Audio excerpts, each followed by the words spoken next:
บายดีพี่น้องอันนี้พาพี่น้องมาหาปักเบ็ดคือเก่าไทยแท้พี่เลยพี่ลงมาไทยพี่แถวลุ่มพี่ละได้เงียเลยพวกคือเก่าพี่น้องเบ็ด42หลังมากับหลานนะมันนี่มันดวลกับหลานตัวได้สิจุ12บ่ไปนำบึ้งกำลังบกเอาลงมาใส่ทั้งพี่แล้วเป็ดได้มาบ่เบิดกูมือนะอันนี้มาแต่เบ็ดนะพี่น้องถ้าก็ขึ้นแต่ลูกหญ้าเลยพามาแต่เบ็ดจิเป็ดตึกได้เลยน้ำจิบถ่วมอีกได้เลยอาจจะไปทางเล็กน้อยนะไปอยู่คนเดียวนะเขาพากันไปหับ10 เบ็ดน้ำยังถ่วมเข่าก็จะอยู่แต่บ่แห้งแล้วบนเขาไปใส่ทั้งพุ่นแล้วงั้นบางมือนะมาฮอดบอลใส่แล้วพี่น้องแล้วให้สบายดีได้ไหมเฮ้ยสบายดีทุกคนสบายดีเห็นมือสบายดีทุกคนเป็นอยากมานำนะมากับประการเขาเด็บอลใส่เขามีแต่ระวังเอาปลาแถวนี้เนี่ยมันน่าจะมีมันรูปมันวุ่นพลว่าสีสุกนะมันบุคือนะเฮ้ยเนี่ยนะซะมันโบแมนแล้วว่าเอ็ด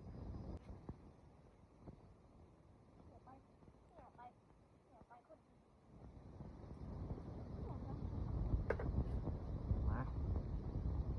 ไอ้มันจะเป็นอะไรนี่เอาลูกพวกมาอยู่50 โตพี่น้องเอามาแต่บ้านนะเอามา100แต่เราเอามาเบิดแบ่งมาขอเป็นเอาบุก100เอาไปใส่ลายมือเราพูดมาแล้วก็เราเป็นยังไงมา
บอลชัยก็คืออยู่พี่น้อง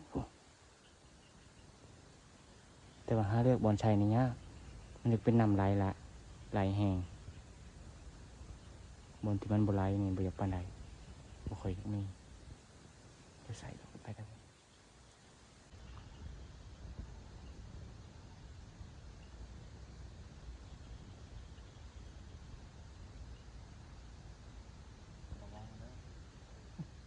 มันไปตกน้ำเลย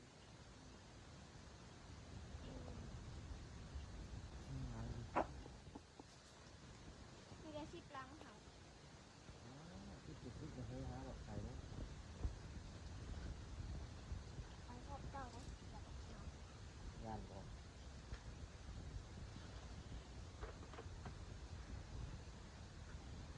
ทุกน้ำได้400 เป็ดบาทมา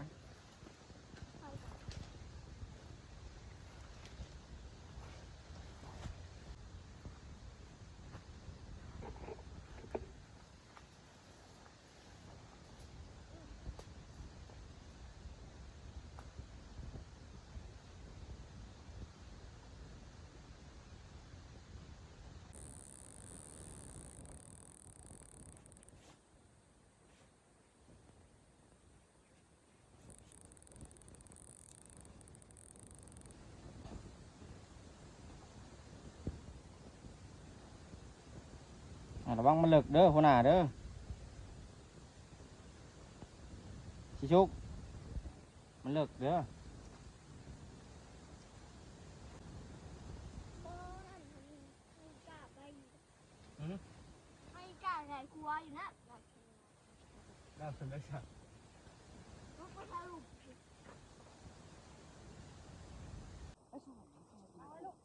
พวกเขาเรียนในกระชาเขา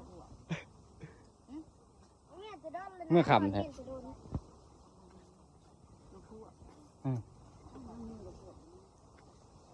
มีเลยพวกเลี้ยง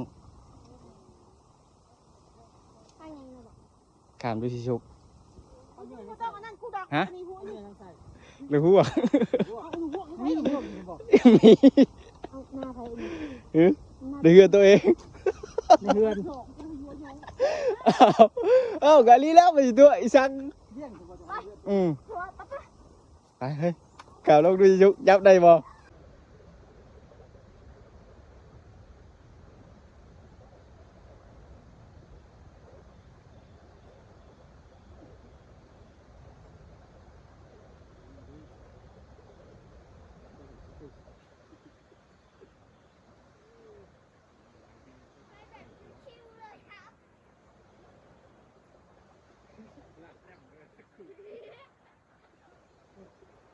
มาแบบชิวๆเลยครับ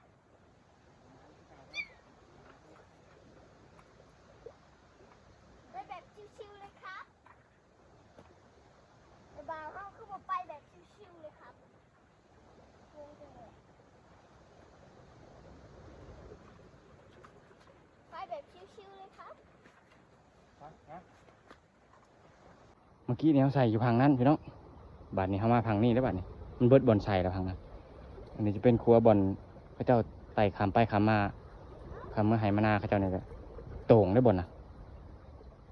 ขันบอลนะอีกกระโต่งเห็นเนาะเขาเจ้าเฮ็ดไว้นี่ยับลงมาบนนี่โต่งนี่บนไม้เขาสังไปบาน3-4 ดำนี่น้ำแห้งตัวแบบพี่น้องอันนี้แต่มันเป็นมะขีหินนี่ดอกลงไปทางกูไปพี่น้องใส่แล้วเรื่อยๆพี่น้องเปลี่ยนบอลใส่มันจะเป็นยังไงจะสีหายบ่หรือสีได้อีกกับบ่จักต้องมาลุ้นกันตอนแรงพี่น้องย่างมากที่นี่มาตอนแรกมันก็จะสิไปสิตึกสะดุ้งลาดตึ้มรถเรียกว่าขอบกับเบิดนี่เรียกว่า4-6 ตัวแข็งเปื้อนเบิดหูหลายจนท่วงว่าโอ้ยสวัสดีกับลมเนาะมาแต่แนมเบิ่งครับไปเดี๋ยวมาลุ้นกันตอนแรงๆพี่น้องเมื่อก่อนบัดนี้หาย่างมาแต่ไกลเติบมาแต่เว้นนี่ขณะเขาว่าเขามาแต่เว้นนี่ยังอันนั้นได้ยังค่ำเลย หน้ามาเป็นวันจริง เฮ้ยโอ้ยเดี๋ยวตัวใหญ่ไปไหนเนาะลงไปเอาได้บ่มึงลงไปเอาเองยันตกโอ้ถือกันพี่น้องยามกลับมาเห็นลังหนึ่งกด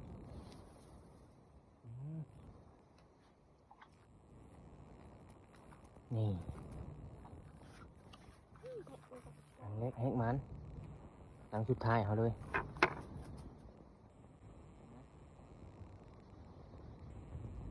น้ำไม่เนาะฮะเดี๋ยวนี้ก่อนบัน งามสวยงาม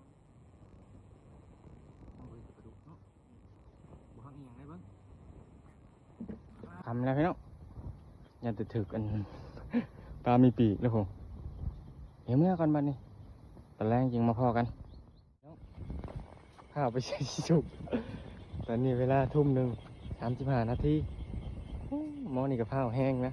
ซิงไปเลยเดี๋ยวเวลายามกันเลยพี่น้องยามว่าก็ใช้เวลา20 ปลายนาที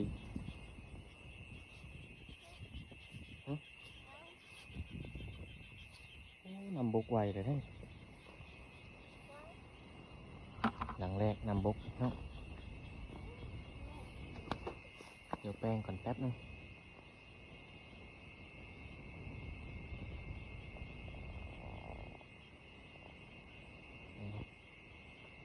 เป็นถึงได้ขอให้มันมาก็พอ6,600พี่น้อง นำบ่ถ่วมกับใครได้ระบาดคอยเด้อเฮ้ยยางแห้งเลยได้ยังอันนี้งูหรือมียังอันนี้ยังดึงเบ็ดขนาดนี้ฮะจีชุกเบ็ดใครนี่เป็นจีชุกบ่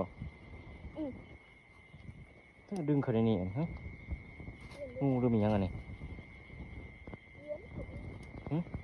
ผมมีลูกเอียนยามนี้หลุดจีชุกเอ้ยยังคือดึงเขากงนี่อันนี้ ปลาตอด ปลดด้วยชิชุกใส่ได้ป่ะโอ้รูดตัวนี้ ปลาแล้ว ปลามรูดไปเลย ยังมาตายนะบ่าว ปลดเด้อก็สิไปนี่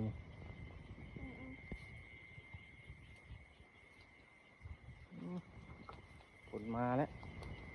ของชิชุกนี่โอ้เบ็ดฉันพดโอ้ยของเห่าลุนี่มันสิดพี่น้องมันสิดโอ้ไปตามก่อนโอ้ยามเบ็ดจนสิเบิดพี่น้องน้ำบกวีดเบ็ดหล่อนสามหลังหนึ่งตัวนี้มารีพ้นในเทียงข้าเจ้านี่แหละ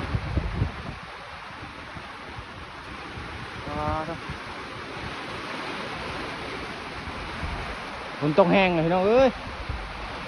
เมื่อได้กูว่า เดี๋ยวถามสักหน่อยก่อนเพียงบุมีคนนอนดอกเพียงเลยหวาดเสียวเว้ย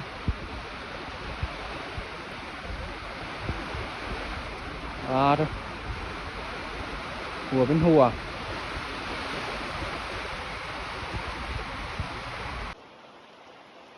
ลองไม้ใหม่กับเห็ดพ้นเห็ดเช่นนี่แหละพี่น้องแต่ว่ามื้อนี้ก็เสี่ยงอีกนะคือบ่กู้อีกเพราะว่ามายามนี่ยังบริปลาจักโตนะได้แต่ข้าวมืออ่ะ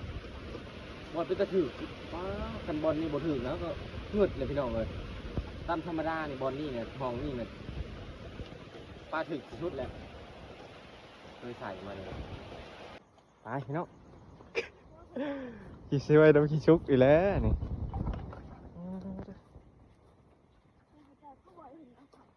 อยากข้าเจ้าได้ไป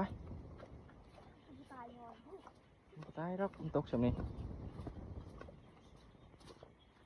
8 โมงแล้วเจ้าคนมาอีกกับจัก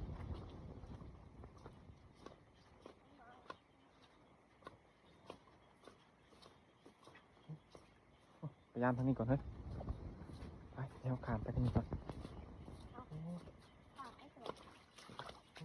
โอ้บุถือนี่สองรังมันเป็นตะถือกับบุถือหล่อตามก่อนพี่น้องแล้วก็เห็นรังหนึ่งพี่น้องยามเบ็ดตัวจิเบิดต้นเท่านี้มาตะพุ่นนะตัวนี้ยังบุถือปรากฏจ้ะโอ้ยปลาเสื่อมเนี่ยแล้วก็ได้ปลาเสื่อมตัวหนึ่งเนี่ยมาน่ะคือยังเบ็ดอยู่บนชูงหนึ่งเนี่ยมาตะพังอ่ะเอ้าหลุดไปเลยเป็นมือยังไงนี่วะเนี่ยมาตะพังอะไรยังบุถือถือเลยดังนะฮะยังไงวะแล้วมาใส่กินครับยุ่ยๆหน่อยพี่น้องโอ้ปลาเสียมลังนี่หรอปลากระถือเอามาเว้นพุทธเนาะทั้งนั้นกระโดดพี่น้องปลาอย่างอีกปลาเสื่อมอีกรูดไปอีกบ่เห็นยังชิชุกเห็นยังไงโอ้พี่น้องเห็นปลาเฉพาะเบ็ดหอหลอดลายมีปลาน้อยลายพี่น้องถบมือเนี่ยมันเกิดอะไรโอ้ยปลาเสื่อมมันมันก็ได้ตัวหนึ่งพี่น้องโอ้เกาะมันหมิ่นไงนี่ปลาพวกนี้เนี่ยตายไวพี่น้องเลยในไข่ปลาถบมือเนี่ยเห็นมันกินตอนพยางกลับคืนมาไปจุบใส่หัวสิจุบร้อนอีกเลยนั่งนี่ถือมองหันหลุดได้มองหันปลายังไง ปลาน้อย ปลาเสื่อมอันนี้เฉพาะเบ็ดมันจึงหมักโหลด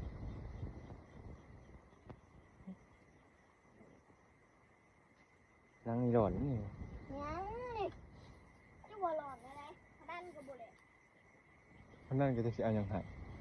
ปลาเลยแฮะ เมื่อก็ได้กินนำกันคือเก่า เออ โอ้ยสิปลาในใดอีกโอ้ยสิปลาเสื่อมน้อยพี่น้อง สองตัวเดียว โอ้โห ตัวแรก ปลดเอาไว้ สองตัวน้อย โอ้ต้องมีกินเลิกเนาะ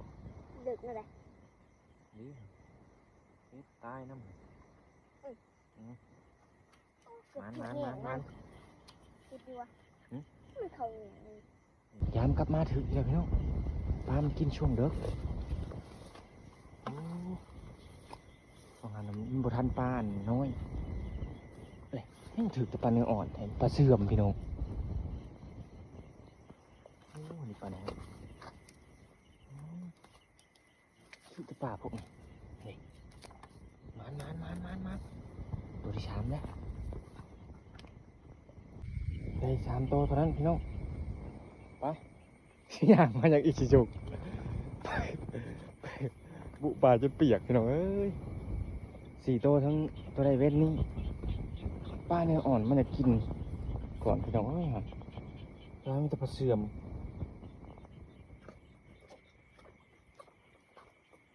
เฮ้ยเมื่อก่อนมาเนี่ยเมื่อเที่ยงกินว่ากันเรื่องเห็ดอยู่เห็ดกินนี่เริ่มหนาวเลยมาพอเที่ยงเลยพี่น้องเห็ดกินถา โอ้เอาของก็ถือแค่นี้กินข้าวนำกันพี่น้อง8-9 โมงเลย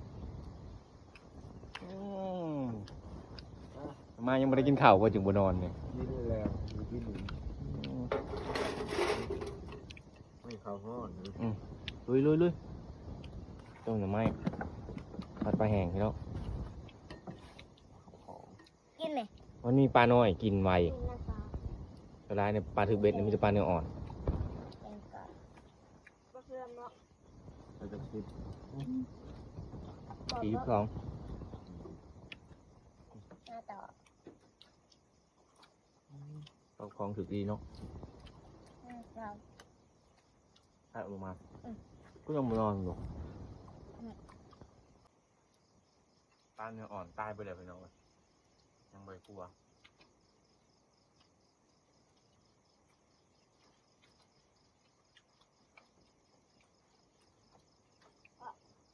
ฝนตกนะเจ้าว่าห้ามไปชนค่ะชนในเสียงยังมึงมีคนอยู่ยังมันกล้าไปอันหนึ่ง ยามกลับมาอย่างคือปลาครับ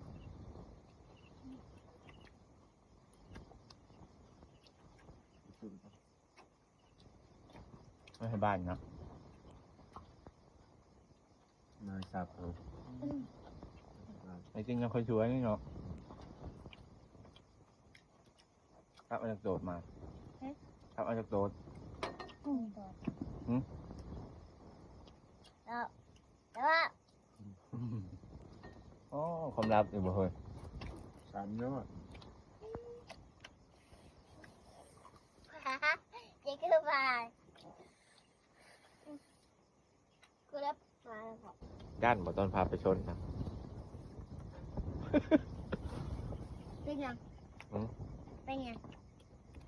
อ้าวเขาคือเหี่ยลงอีกอะไรนี่นะ คือมาเข้าบริโภค อืม ลูก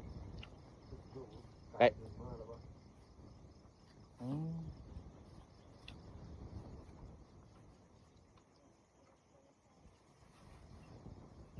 ระวังคาคอได้อเฮ้ย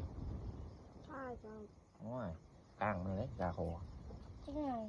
ปลาเตา จับเลยลูกเดือบบนมาเนาะฝนตกไปเท่าบนมาแล้ว คุณมาชึกเป็นยังไงเฮ้ย ยัน ยันยัง ยังมียันมีว่ะมึงยันนะลงไปคนเดียวยัน อืม มึงยันไปมาโบราณเนาะเดี๋ยวเอาปลาเมี่ยนก่อนพี่น้องใส่ขี้เดือบเกลือไปนัวเรียบร้อยใส่หัวกระเทียมเล็กหน่อยนี่กินข้าวกระยามาเห็ดเลย สีปลามาเลยทำได้สำหรับคืนนี้พันดีพี่น้องเดี๋ยวไปรุ่นมืออื่นแล้วกันไปรุ่นมืออื่นแล้วกันเพื่อนพี่น้องบ๊ายบายหาหน่อยได้เวลาอะไรพี่น้องลำบกหลายเติบด้วยบัดนี่ไปเบ็ดอะไรมันถือโบเท่านั้นแหล้วลำบกหอดคุณแล้วอย่างมาใช้เวลาช้าไปนาทีคือเก่าตื่นแต่เช้ากว่าเก่าอีกวันนี้โอ้ต้องเข่าบนก็จะปลูกหมูนี่งามมาเลยงูนเป็นงูนปลูกสลีปลูกหมูลุยต่อพี่น้อง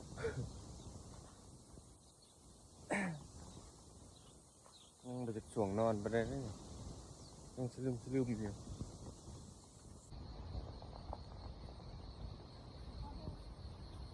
คือช่องขักแค่สีฉุก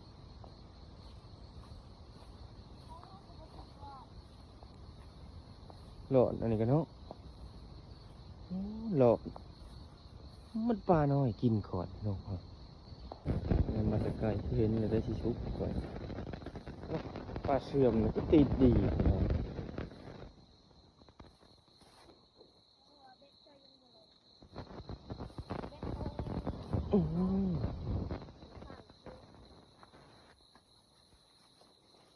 มา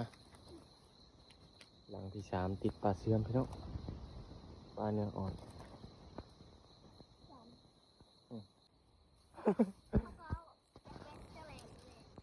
บอกไม่ใช่เลยอ้าวปลาเสื่อมเฮ้ยปลาเสื่อมเสียดอีกเลยสิชุกเอ้ยยังเฮ้ยยังฮะปลดเฮ้ยปลดโอ้ตัว จะ ใหญ่ ใส่ ขนาด มื นั้ อน กูได้อยู่อ่ะจุด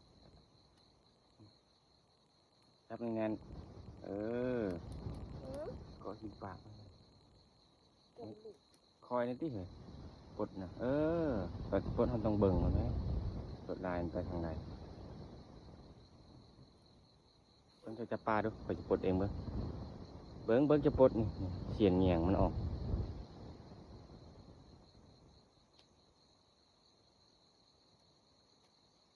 อ๋อ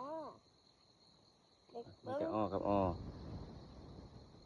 มันโตเท่าไรเลยชิวๆโตเท่าไรเลย พ่อจะเบิดก่อน ไปต้องเบิ่งไปอะไรจังเบิ่ง พ่อก็เลย อ้าวเดี๋ยวถือปลาเดี๋ยวพวกยังน้องพวกยัง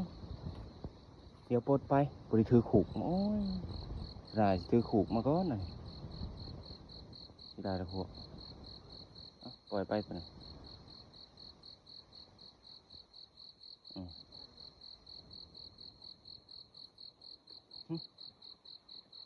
หลอนให้ทางอ่ะ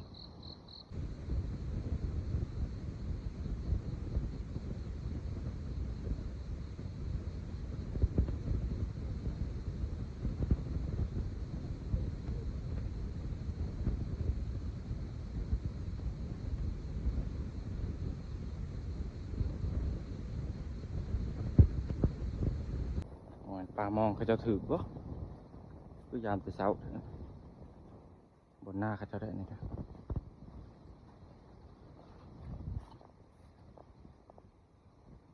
ใส่ปลามองเขาจะถือเด้อ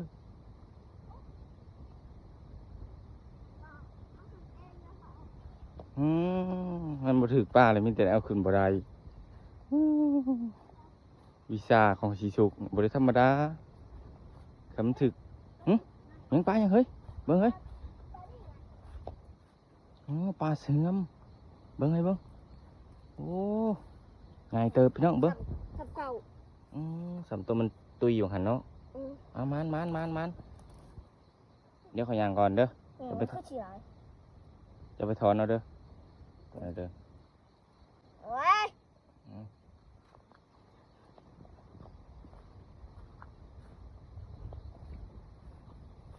บ่ถือเคยแล้วโอ้บอล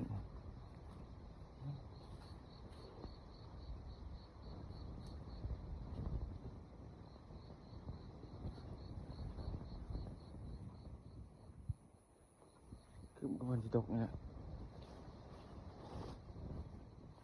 จวดจวดโอ้โอ้โอ้โอ้โอ้ยหมดถือเนาะตลอดกับดอนเลยงูยังไง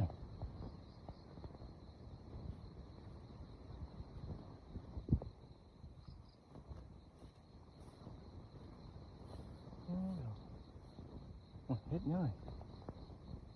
เขาคือเห็ดขาวปลาทุกเอาไปแกงโอ้แม่นอลีเห็ดขาวเห็ดขาวมันเถาเลยแล้ววะต้องเห็ดกระตุนพร้อมอยู่นี่เก็บเอาก่อนแม่นบ่เห็ดกินได้ยังไงสงสัยบ่แม่นเลยจนเบื่อตายเลยมาดอก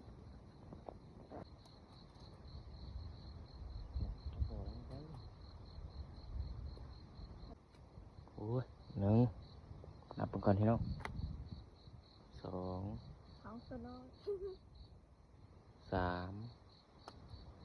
สี่สลายปลาเสื่อมลายกว่า เอาตัวใหญ่เลย โอ้อาบมาสี่ชุกหกเลย เจ็ด แปด แปดแล้วก็เบิ้งแปดเลยนะ12ได้12โตพี่น้องบวกทั้งตัวเมื่อวานนี้ฮะในปลา12โตมีแต่ปลาเสื่อมหลายปลาเนื้ออ่อนปลาพกตายไวพี่น้องปรากฏนี่ได้อยู่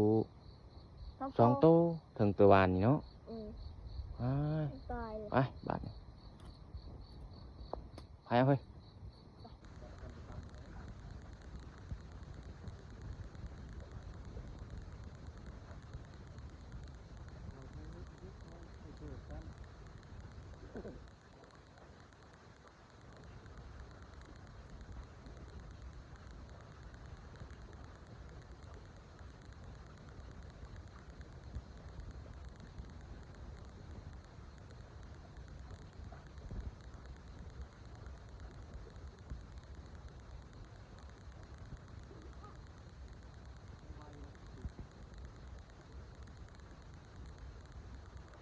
ไปพี่น้องเดินทางกลับบัดนี้ฮะก็มาแต่หาเบ็ด ลืมบดใส่ช่องหลังเกี่ยมือหลังหนึ่งพี่น้องหาจนอีลักอีเรือนะเมื่อคืนนี่กับบริยามเลยในพออยู่พอกินพี่น้องแต่เป็นปลาเนื้ออ่อนปลาที่บทนก็น้ำปลาไหลขาดตึกเบ็ดเป็นนะมันจะตายไวนะมันก็เริ่มตกมาอีกเลยอ่ะ คือกับขอดนะ สำหรับคลิปนี้เอาไว้สำหรับพี่น้องเดี๋ยวพอคลิปหน้าเมื่อหน้าเมื่อแรงเขาจึงมากันไหมบ๊ายบาย